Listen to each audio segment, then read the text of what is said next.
designing and folding the pieces of the puzzle.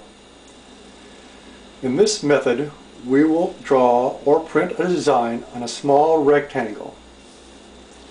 In later lessons, you will be shown how to fold the puzzle pieces from a single square. We will design the puzzle pieces for one side of the puzzle. Each side of the puzzle requires 4 bars.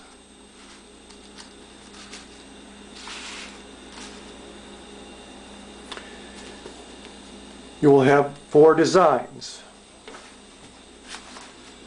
One on the top,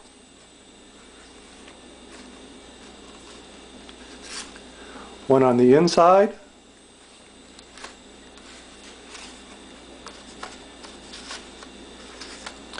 one on the bottom,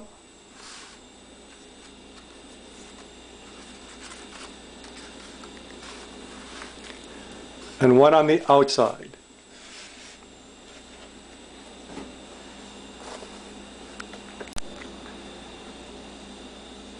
Each bar will have 4 puzzle pieces.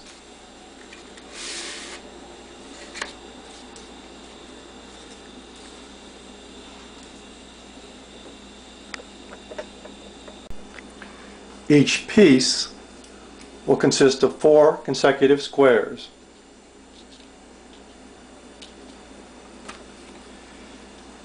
To shape the puzzle, the piece must also have enough extra paper so that the paper will loop around and overlap.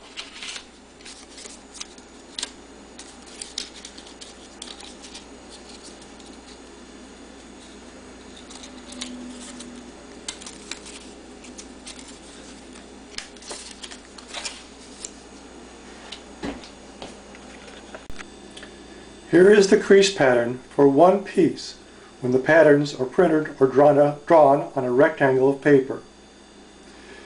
Here is a blank crease pattern. Here is an example of a printed crease pattern. Choose 4 patterns that you would like to use for one side of the puzzle. The patterns will appear on the top, inside, bottom, and outside of the puzzle.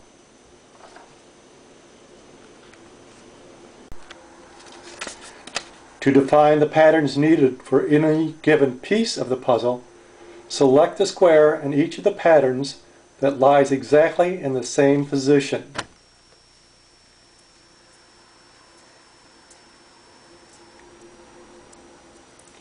For example, to create the first piece of the puzzle, choose the top left square for each pattern. The selections are shown in red. Arrange those or draw them onto your pattern.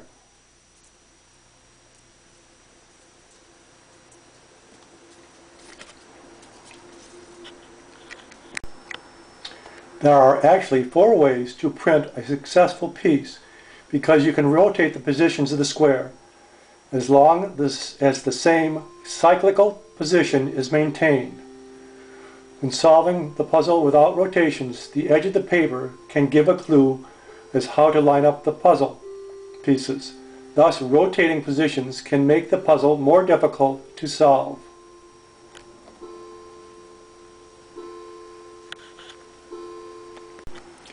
The next puzzle piece has all white faces.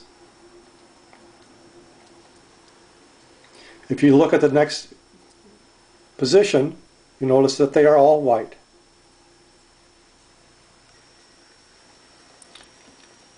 Indeed, the very next piece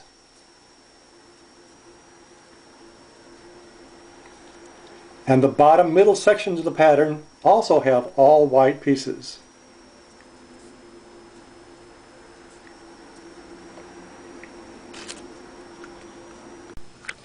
To make a puzzle piece that is 1 inch square, start with a rectangle that is 2 inches by 5.5 inches. Once you have the pattern printed on your piece, Fold the piece in half. Fold at each section. And nest one end into the other end, closing into a cube.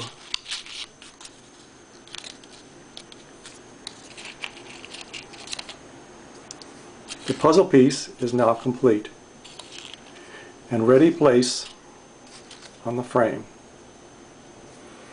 You would repeat the process for all pieces of the puzzle. Here is an all white section. That is the second piece of the puzzle.